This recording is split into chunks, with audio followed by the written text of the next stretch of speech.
All right, friends, we back with another video. It's Greg Doucette, man. We're going to review Greg Doucette, the lifting gym sleeve, recruiting lifting sleeve coach. Greg Doucette, yes, man. We're going to review this video. It has something to do with JeffNippard and this other dude. I don't know, is accusing him of something. Natty. Natty is doubtful. Oh, whatever, man. JeffNippard's one to do that. Fake Natty. JeffNippard doubts Will Tennyson is natural. Well, what about JeffNippard? He's unnatural. All right, let's review this. He is doubting Will's natty status 100% right now. Your arms have gotten so much bigger, bro. It's freaking insane. Are you bulking or cutting right now? Cutting. You're natural or enhanced right now? And so this is where it gets... Are you bulking or cutting? Are you natural or enhanced right now? He's one to talk, bro. It's interesting. Look at Greg Doucette. What a goof. Coach Greg, in today's video, we're going over the best exercises for each muscle group, featuring none other than 6-foot-tall Will Tennyson and 5'4" JeffNippard. And so remember, these two have amazing... 5'4". 5'4" JeffNippard. I always knew it. Genetics. Some people argue, how can they have amazing genetics? JeffNippard's a 5'4" manlet like Coach Greg. How can he have great genetics? What you don't know is he's an elite level. He doesn't. He injects fake genetics in himself. Power lifter and champion bodybuilder. And Will... Wow, he's a power lifter and champion bodybuilder, JeffNippard, eh? On the other hand, who y'all think just has a mid-level physique, that he's just all right. He's so jacked, so impressive that even JeffNippard doubts his natural status, as he describes in this video. So I have 3. All of these guys are influencers. They've even admitted. Look at JeffNippard, man. Let me bring this up. Hold on a second. This is going to be good. So here's JeffNippard admitting.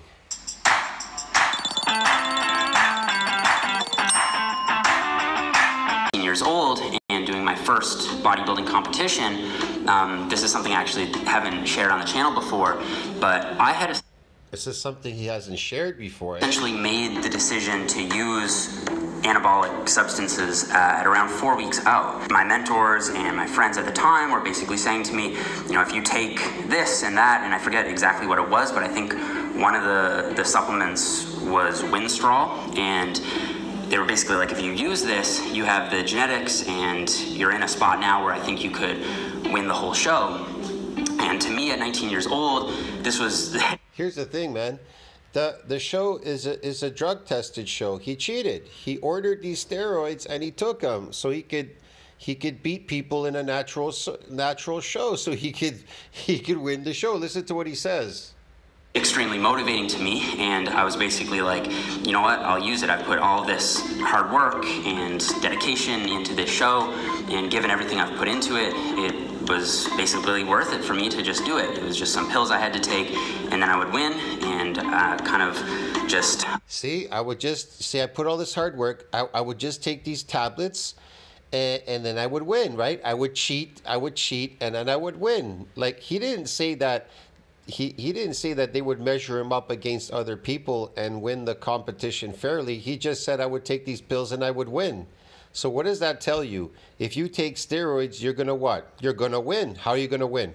You cheat by cheating. That's what he is. He's a steroid user. On a whim, decided that yes, I would do it. As it turns out... He decided he would do it, and he did do it, because this is the reason why he feels bad, guilty. That's why he made this video. Admitting to it. It never got delivered to me, or they never came in, or what have you, so I just never... Oh, yeah. They never got delivered to me. They never came in, so I just, you know, I just came in and I just won the show anyways with these imaginary pills I took. Yeah, okay. Ended up taking them. And I'm really glad that that happened just completely by chance, because it was after that that I was basically introduced to the sphere of natural bodybuilding and was able to be very successful as a natural bodybuilder because of that sort of fluke. Yeah, he was able to be very popular as a natural bodybuilder, taking steroids in natural shows, beating out natural people with him taking steroids. Have you seen what he looked like, man? Come on. Decision. Now, if they had actually come in, I don't know if I would have actually taken them. He did take them. He did take My friend Alberto Nunez has a really similar story to this where... Yes, Alberto Nunez has a similar story. They all have similar stories, these so-called influencers. They're all on drugs, man. Let me go back to Greg Doucette. Impressive that even JeffNippard doubts his natural status as he describes in this video. So I have 3 criteria. The first is... I doubt his natural status as well. I don't think he got to be like that naturally because he's an influencer. I would have to go back to look at his original videos. I just don't trust these people because I told you before, building muscle is very difficult, okay? Real muscle is really difficult. I can't tell you what kind of muscle he has. Could be sarcoplasmic, could be myofibular, whatever. I don't know what the hell these people are doing, man. But I just know that their training is not, it doesn't coincide with natural training, how muscle is really created. High tension and high stretch. The second thing is it needs to feel good. And then the third thing is potential for overload. That's it. So the 3... I mean, they could be on like creatine or something like that. I don't know. They may be even taking supplements to create artificial muscles like creatine. Creatine can augment satellite cells, but it also creates artificial muscle growth. How does it do that? By retaining fluid in the muscle, this creatine. That's what it does. If the exercise is good, does it actually stretch that muscle? If it doesn't stretch the muscle, not as great of an exercise as Here's the thing. You could stretch that muscle forever. At some point, weightlifting, that doesn't mean you're going to get an adaptation there. You understand me? Because it could be highly protected. How does it protect itself? By remodeling, bigger and stronger. Get it? It repairs and remodels bigger and stronger. So it's resilient from any more of these assaults of you stretching and doing all these weird things to it. You have to actually enjoy it. That, to me, is paramount. If you hate it... Here's a question. How did these guys bypass MND size limit? They never mention how they bypass it. I do. I tell everybody on my channel how I bypass MND size limit. How did they do it? How do they do it? I'd like to know. Exercise. Are you going to really train harder than last time? And the third thing it has to do is offer for potential overload. If you can't keep pushing harder, then how can it be any better? For example, if you're doing push-ups and you want to do a set of 10 to 15, but it's too easy for you can do 50, then it's very difficult to go harder than last time on a push-up. Lately, I've been doing a lot of Smith machine squats. For the quads, we're going with the Smith machine squats. The reason being you can go very close or even at failure without that same sense of risk. Remember, if you do an exercise and it's dangerous and you're fearful of going hard, then how can you push yourself? And so if you're doing squats and you're scared to push that extra rep and you know you can push harder than that, then perhaps it's better to stick with Smith machine squats. And so with the Smith machine squats, we're taking care of both the quads and the glutes, both at the same time. And so essentially you're getting 2 for the price of 1. By doing the Smith machine squats, you're going to be training both quads and glutes. However, one thing I was surprised to see is he said, you're not really training the hamstrings. Hamstrings aren't going to be trained nearly hard enough. What's interesting to me is how this differs from every individual person. Perhaps... Okay, I like these exercises. They're okay. I mean, they are what they are. It's a deep squat here. Watch this. He does a deep squat. It's not the best That's pretty good. He went pretty low. He almost nearly touched his ankles. hamstring exercise, but I know that for me, it's absolutely amazing. Yeah, he's touching. It's pretty good. This is good. When I do squats, which I in fact did yesterday, the only muscle on my body that's in fact sore today is in fact my hamstrings. And so we can... Greg is doing he's doing half squats. Look, watch. The other guys, they did full ass to grass. Watch Greg. Argue and say science says it doesn't really train the hamstrings because it doesn't stretch in a certain way. See how they bend? See how they bend their body in and their butt? They stick their butt out, bend their body. They bend their body down with their butt sticking out, so it sticks out and it springs back. If you notice the difference, what they were doing their legs were closer in, and they did full squats. Greg squats like Coach Blaha. Hey, fuck it. doesn't do this or that, but in reality, you will only know. But hamstrings will not be taken care of at all. If you go and do squats and your hamstrings are sore, do you really think you never train them whatsoever? And so perhaps it's not ideal. It's not as good as the seated leg curl, but it's still effective. And for many people, that is in fact enough. If you get sore hamstrings, your legs look good. For example, I rarely ever do a hamstring curl of any kind, laying down, seated, whatever. But yet my hamstrings are arguably my best body part. And I've hardly trained them at all for many years. And so why is that? Well, they're not your best body part. They're drug body parts. They're on drugs. What's he talking about, man? He has no good body parts. He's manlit. He looks terrible without his drugs. one is genetics, and two, I train it indirectly from doing. Yes, and number two, and one is plant genetics, which he injects in his butt to create these phony legs. Other exercises. And so, for example, if you're doing a squat or a leg press, you are, in fact, still training your hamstrings. My advice, if you're really... He wants to convince you he has good genetics. He has poor genetics, because why does he have to take drugs? Let me explain something to you. If somebody has to take steroids, it's because they have poor genetics. You understand me? They got poor genetics. Okay, dude? That's why they got to take steroids. Try to focus on the quads, hamstrings, and glutes all at the same time to really pause in the hole. On my last set of squats, I paused for 1 second at the bottom on each and every rep. Did a set of 8. Very heavy for me. But considering I went slower on the eccentric, faster on the concentric, and paused at the bottom, that allowed for an increased time under tension and allowed me to build more muscle than last time. What is your max squat now? It allowed him to build more muscle than last time? Tit-tot. How did it do that, Greg? Could you explain to us how it did that? 507. Nice. Yeah. You beat me. What, really? My all-time is 501. Really? No way. Congratulations. Damn. And so you doubted me before. I said they both had amazing genetics. Think of it. Jeff Nippard at 5'4", perhaps weighing 100. Yes, they all have amazing genetics, which they're faking, which they're taking. Plant genetics, injecting themselves, swallowing it, whatever the hell they're doing with these plant genetics, bro. I don't know. Amazing plant genetics. 65 pounds, squatted 501 pounds. That is raw, 100% natural. Will Tennyson, 507, also 100% natural. Sure, they're 100% natural. Yes, Greg. Okay.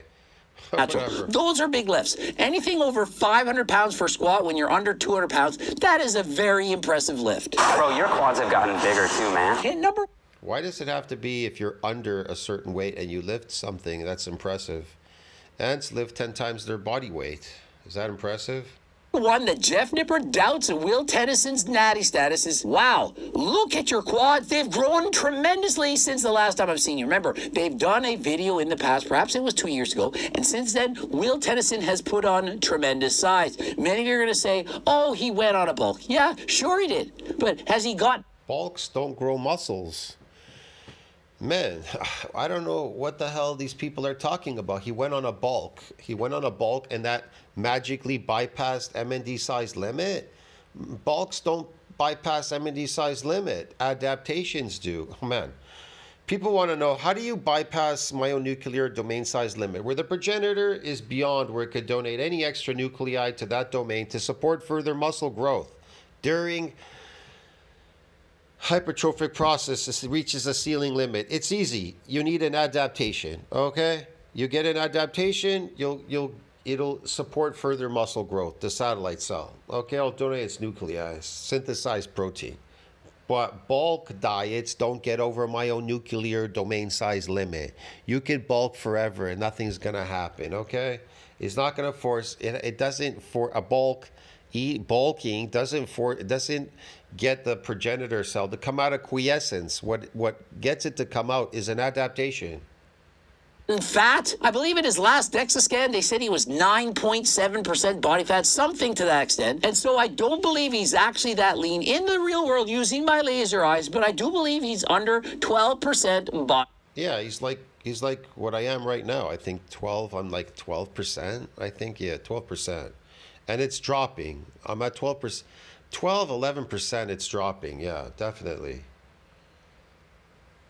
Body fat. So long length partials is when you do partial reps in the lengthened aspect of the lift. And so they get into detail on long length partials. This is something that you may in fact want to incorporate into your next training session. Long length partials is when you're training the muscle when it's lengthened. Think of it, long length partials. And so for the squat, you're squatting in the hole, the deepest part, the hardest part. And rather than squatting all the way up, you only go halfway up. The temptation for most people is to go a little bit higher. You don't have to go all the way up. The point is, this is an eccentric exercise. Yeah, you're trying to eke out an adaptation. That's why you're going so deep. Why is that? Because it's... Why do you need to go all the way up? What's the purpose of it? Easier as you go up. Think of it, 3/4 on the way up, you're actually starting to relax a little. Your glutes, your hamstrings are no longer firing harder than last time. And so my advice, pause. You can pause in the bottom, go halfway up, and again descend to the floor, pause, and repeat. You cannot lift heavy weights like this. I repeat, you can't lift heavy when training like this. And so what does this avoid? It avoids ego lifting in the gym. And so what do I think of this training? I think it's amazing. I think it's outstanding. I think you should give it a try. Lighten that weight. Do 1 or 2 sets like this, perhaps at the end. If you don't feel like doing your next set to failure and or beyond, you're having a hard day, you don't want to push yourself that hard, lighten the weight, take off a plate on each side of the squat, pause in the hole, and only go halfway up. Very, very difficult, and the research, the science says it may in fact build more muscle than doing the complete repetition. Why? What if the most... You might get an adaptation than the complete rep? Yeah, possibly, yeah. Build more muscle than doing the complete repetition. Why do you think that I, Jeff Nippard, prefer the seated hamstring curl over the lying hamstring curl? And so the best exercise for the hamstrings that's suggested by It doesn't build more muscle. It causes a necrosis of the muscle. Jeff Nippard is the seated leg curl. Better than the lying leg curl, the reason being that the Food builds muscles. hamstrings are in a stretched position from the start. Think of it. You're sitting up, your legs are in front of you. You're way more stretched than if you're laying flat down. At the start of a lying leg curl, it's kind of like getting a massage. You relax, it's easy. There's no stretch whatsoever. But you ever gotten into one of those seated leg curl machines? You put your feet up, you get I actually like this. You could do this forever. the adjustment, it's very difficult, and you're already feeling a stretch. And so that is the reason why it's a better exercise than, in fact, laying flat on the bench. Now, remember, it's important to like the exercise. And so if you really like lying leg curls more than the seated, then of course do it. Just because the science says that one is better than the other doesn't mean you should do that exercise. What you need is 3 main factors, and one of those is loving the exercises that you're doing. A lot of people think of the incline press as just an upper pec exercise. That is completely blown out of proportion. For the pecs, it's suggested the #1 exercise is incline bench press. The reason being is that when you do incline bench press, it still targets the middle, the bottom pecs, essentially everything. But in comparison, when you're doing the flat bench, it doesn't target quite as much the upper pecs. Now remember, if you hate doing incline bench press in comparison to flat, or hurt your shoulders more, then of course, stick with the flat. For me, incline bench press always hurt my shoulders, wasn't comfortable, never liked it, and so I never did it. And yet, I developed a very good chest after all, had a world record in the bench press. And so if I trained according to the science, perhaps I would never have done a flat bench, would have never broken any records, and perhaps I would have had better development. Or perhaps I wouldn't have been able to train because of the pain in my shoulders, wouldn't have been able to push harder than last time, and wouldn't have had the same muscle growth as I experienced over the years of training the bench press since the age of 10. And so my advice, you can do either. Do both. But remember, it's important to enjoy your exercise. And so don't do an exercise if it's painful. Stick to what works for you. With these, I actually do like to do higher reps. 3 sets for your pecs a week is actually enough to make gains for most people. Off 3 sets? Yeah, for sure. You probably get about maybe around 60% of your maximum growth potential off of just 3 sets. And so Yeah, Jeff, you'd get anything. Taking steroids, you'll get pumped. Doing anything, getting these phony muscles. What are you talking about? Doesn't matter what you do on these plant genetics. great news. If you have limited time, you can't train 7 days a week. If you just train each muscle group 3 sets per week, you can get 60% of the same muscle growth as if you train harder than last time. No natural is going to get anything training it that many times a week. They're not going to get they're going to get a 0, the natural people. That's what you're going to get, okay? Because in the real world, to build something real, you actually have to do it real. But hey, if you want to build it fake, you can inject these plant genetics and you can create it fakely, providing you can afford to keep taking these plant genetics to maintain. Here's the thing. To maintain those fake gains, it isn't lifting weights in the gym. You have to keep injecting plant genetics. Now, the muscles, the real muscles that you build in a gym, how are they maintained? They're not. If you build real muscle through adaptations, then there's nothing to maintain there. You understand me? There's nothing to maintain. They're yours. You actually created them. They're real. You understand me? Yeah. So you could come into the gym and replenish them because, of course, you're getting older. You're losing muscles. You're losing muscle as you get older. That has nothing to do with maintenance. That means you're trying to add more myofibrillar growth to the muscle that you're losing with every decade. That has nothing to do with maintenance. See what I mean? Once you build real muscle, it doesn't require any maintenance. Doesn't require maintenance. The only thing that may require a little, some maintenance is a force production. If you got some motor units and these androgen receptors for additional force production, that may require maintenance. In other words, you'd have to keep up with that, doing that in the gym. In other words, a factory worker, when they quit their job, lifting heavy boxes all day, they quit, they go away, whatever. Well, when they come back to try to lift those heavy boxes again, it's going to be really heavy for them all over again. Somewhat heavy. It depends. Maybe they got some adaptations and muscle growth in the beginning, so they have some natural strength they can fall back on, which is permanent. But they don't have the additional force production for maximum force production. So yeah, this is different. So like I said, how do you maintain these phony muscles? By injecting plant genetics. That's how they're maintained. They're not maintained in the gym lifting weights. I know so many people, they took steroids and then they went off the steroids and they think they can maintain those phony gains by lifting weights in the gym. They think weights have a magic power. Here's what happens when you lift weights. They break proteins down. So how could they maintain muscle if there's an open window for proteins to be broken down during the session? You have to, how do you replenish these broken down things? You have to go and eat. Yeah, these proteins, these contractile proteins, to add them back, you have to go and eat. This is ridiculous, man. I don't know. People are so daft out there, I guess. Whatever. Call it every single day. What I like to do is to train each muscle group twice a week. I don't do nearly as many sets as many people do, but I believe that gives you 80% the results as training 6 or even 7 days a week. And so you can train like an animal, like a beast, nearly every set to failure, or you can train twice a week. Perhaps you're doing the rest of your time doing cardio, you have other things you need to do. Get 80% of the results as if you train harder than last time every day of the week. All that more important to make sure, I think, you take at least 1 set to failure. Jeff's advice, which I strongly recommend, is he says always do 1 set to failure. You might think you went hard enough. You did 15 sets on the bench press. That's not how you are adapted to these exercises, because you keep doing the same thing over and over again. That doesn't mean you may get an adaptation. Depends on what you're doing. If you're resensitized to them, you go away for longer.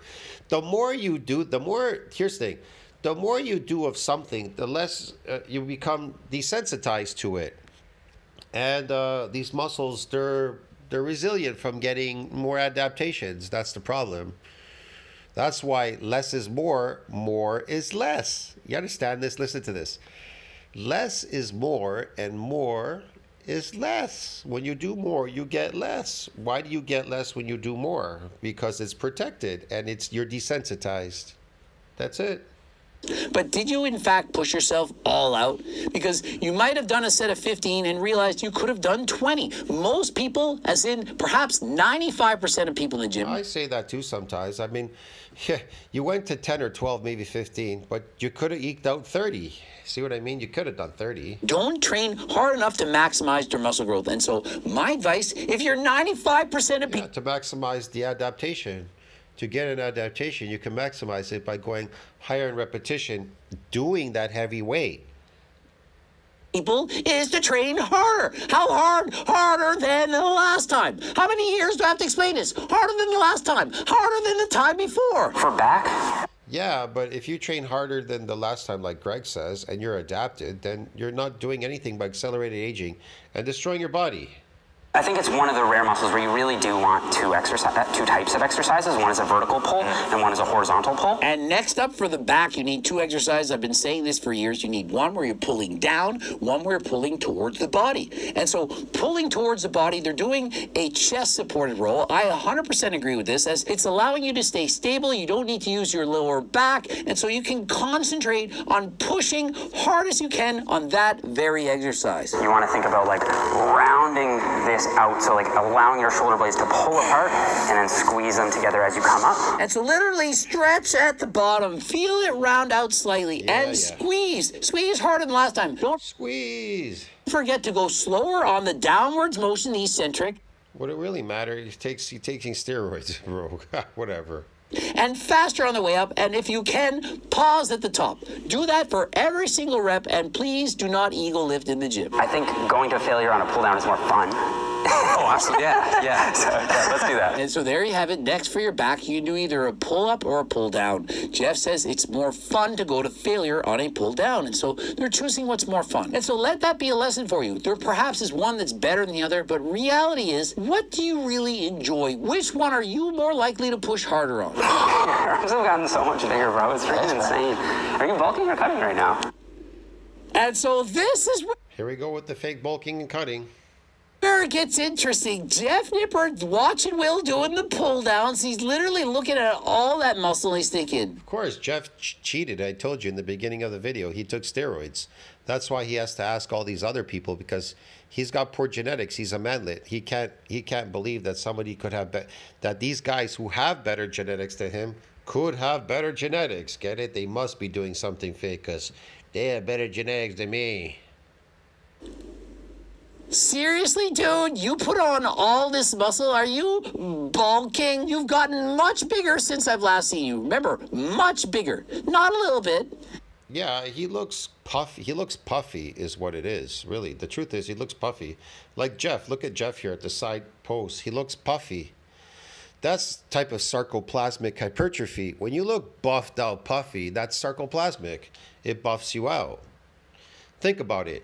If you're eating carbohydrates, what do you usually look like? You look buffed. You look pumped. You look buffed out. Pumped out. Now, if you're on a high protein diet, just protein, and I mean nothing else, animal protein, and you were to lift these weights, do you think you would look like this, buffed out, pumped out? No, you get it? There's a difference in body composition here, the way they look. They look puffy, which is a lot of sarcoplasmic they're carrying, a lot of this fake muscle growth. And last I checked, Will Tennyson does not have newbie gains. He's been training He looks really puffy here too, somewhat. hard in the gym for 10 years. Of course, he made him look good in this picture right here, right? And he's an ectomorph. He's usually has low body fat. But yeah, okay, whatever. As you get more experience in the gym, the gains, they start to slow down. But Jeff, he's looking at his physique, he's thinking, No, they don't actually. The gains actually start exponentially increasing more and more the bigger you get. It's the opposite. It's actually the opposite. If you're getting adaptations, if you know what you're doing in the gym, and you're seeking out adaptations, you get bigger and bigger. And the more you eat, and the more you lift, and the heavier you lift, the more higher repetitions you do, the bigger you get. What are you talking about, Greg? well, you're so much bigger. You're so much better. And it's not fat. Are you bulking or cutting right now? And the best part, if you can zoom in on Jeff's face, is the smirk, the smile. If he had said, hey, are you bulking, bro? You look a lot bigger. He wouldn't have been suspicious. I never seen him pose. Will Tennyson. I haven't seen him pose. I don't know, whatever. But when you smile as you say, hey, are you natty? He's still natty. He is doubting Will's natty status 100% right now. Are you bulking or cutting right now? Cutting. Think about this. If I were to take out 4 or 5, 6 weeks, and I just eat and I work out once a week, full body workout, and then I just eat shitloads, bowls and bowls of potatoes, and I come back and I'm weighing like about 20, 25 pounds heavier. Am I a fake natty? Because that's all I ate was bowls and bowls of potatoes? Well, I did it natural, right? I naturally had my body absorb these glycogen proteins, not contractile proteins, glycogen proteins into the muscle. For every gram of glycogen, 3 grams of water are drawn between skin and muscle into the muscle. So I drew this glycogen into the muscle, this energy source, ATP, and I blew up like a balloon. Does that mean I'm a fake natty? So I grew sarcoplasmic muscle as opposed to myofibrillar growth by eating shitloads of fucking complex carbohydrates, potatoes all day, day in and day out. See what I mean? You understand what I'm trying to explain to you, man? You're natural or enhanced right now? Some Turk? Bulking Are you natural or enhanced right now? or cutting right now, natural or enhanced? Or could it be, is he on turkesterone? I did not pay them to say this. Is he in fact taking Oh man, this must be for advertising for Greg. Is he a turkesterone? Guys, you need to buy turkesterone because guess what? Will Tennyson is taking it. Yeah, okay. builder? Could that explain? Of course it could. You don't think that Turk Builder or Ecti Builder can help you to build muscle? Wait till you see the research. I can't wait for how well this video is going to aid. Yeah, it can help you build artificial muscle growth. And when you stop taking the Turk Builder, let's just say it does, and you stop taking the Turk Builder, guess what? It's all going to go bye-bye. And I don't think you're going to be taking this forever throughout your whole life just to maintain those phony gains. Looking back, people are saying, Greg was right all along. JeffNippard made a video in the past. Oh, Just because Greg has phony muscles doesn't mean that you should all grow out and buy his supplements and grow these phony muscles and maintain them with what? These tablets. Ecti Builder studies don't work. From a Reddit forum from 6 years ago. And so imagine in the future if this supplement actually gets banned by WADA. Looking back, people are going to say, Coach Greg was right all along. I can't wait for that to happen. I can't wait for people to look in the past and say, you know what, Greg. Yeah, I can't wait, say that, Greg was right, they were wrong. WADA's going to ban it, and now you don't have access to Turk Builder to build these phony muscles. Great. He wasn't lying. He always tells the truth. He's not lying. Are you bulking or cutting right now? Cutting. Okay, man, here's the thing. People always ask me, how do you maintain those muscles even in your 50s? Man, I'm in my late 50s, bro. They're always asking me, man, how are you that big and how do you maintain those muscles? I don't. I built them over 25 years ago. They're not maintainable. You understand me? They don't need maintenance, dude. Muscle, if you build it real, if you actually build real muscle through myofibrillar growth, it doesn't require any maintenance, but mass does. These contractile proteins, when it comes to the mass, and glycogen proteins, they require maintenance. You understand me, man? But if you build myofibrillar growth, they don't require any maintenance. They're permanent. They're permanent. They stay. They're permanent. That's why I never lift. I don't have to lift. I just look like a bodybuilder when I walk around everywhere I go. I don't care. I don't care about other people, what they're doing. I don't care about them maintaining these phony muscles, taking drugs, pills, supplements, whatever, drinking gallons of milk a day to put water into the muscle, whatever the hell they're doing, pizzas all day. That's all everybody's coping, doing these things. You're all trying to cope because you're lazy, because you don't want to build myofibrillar growth. You don't want to go through the pain of building that, through the real hard work. He says, "Oh, you got to work harder than last time." Yeah, it's easy to just like move up to a higher how should I put it? A higher repetition or more sets, reps, whatever scheme. But you go and try to damage these muscle fibers week in and week out, and then eating and then trying to grow them. Now that's real work, get it? That's permanent. You're natural or enhanced right now? Feels like a dream, feels like. Are you natural or are you fake right now? Yeah. Truth or drink? Are you bulking or cutting right now? Are you natural in our hands? Are you natural or are you fake now? Are you fake? Come on, Will Tennyson. Because come on, Jeff's fake. You on the Turk. Notice no pause between the questions, trying to catch him off guard. I'll ask him while he's doing the pull downs. Perhaps there's not enough oxygen going to his brain. He's going to slip up. Are you bulking or cutting right now? Cutting. You're natural or enhanced right now? Bulky or cutting, natural heads, dead heads. Oh shit! Oh God, cookbook. Edit that out, Jeff Nippard. We found that reps between 2 seconds and 8 seconds were basically equal. And if you're curious of how long He's cutting, okay. each repetition should take, there's no difference between 2 seconds and 8, according to the research. Now remember, they're not using I'm bigger and heavier than Will Tennyson. I weigh 250. I don't know what Will Tennyson weighs. He weighs what? I think he weighs like 220, maybe 210, 220. I weigh 250. I'm bigger and heavier than him.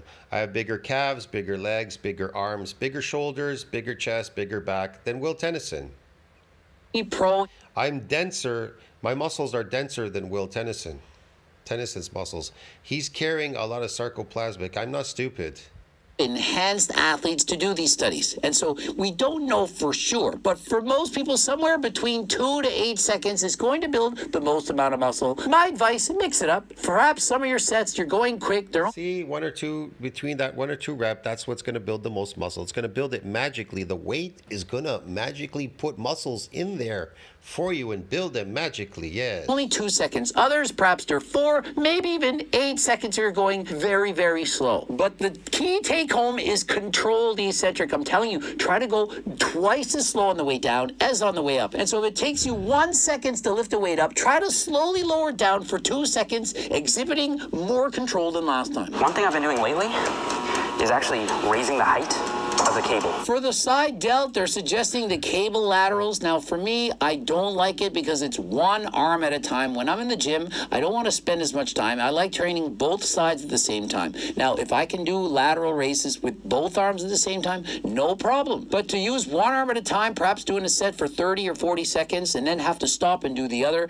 I don't enjoy it. Now, based on the science, it's a great exercise to do. But for me, it's not a smash, but rather passing on this one. But on this machine, you actually don't get past this position unless you do this. You turn side on. Oh! So now you get a pre-stretch on your rear delt and you sweep the weight out like this. For the rear delt, rather than doing reverse pec deck like this, rather than grabbing and pulling like that, you don't get as much of a stretch, so you go sideways, one arm at a time. And so again, it's a great exercise, but you're gonna have to go one arm at a time. I'm not a fan of going to the gym and doing one arm at a time back and forth. It's very difficult mentally to push to failure on one side, then stop and switch to the other. I know that people who are sciencey type of trainers, they do this all the time. For me, I wanna do both arms. I wanna get them over it at the same exact time. But the science says, maybe not as good. You're not stretching quite as far. I'm going to argue that because I enjoy doing both arms at the same time more, that is better for me. I call these Bayesian cable curls,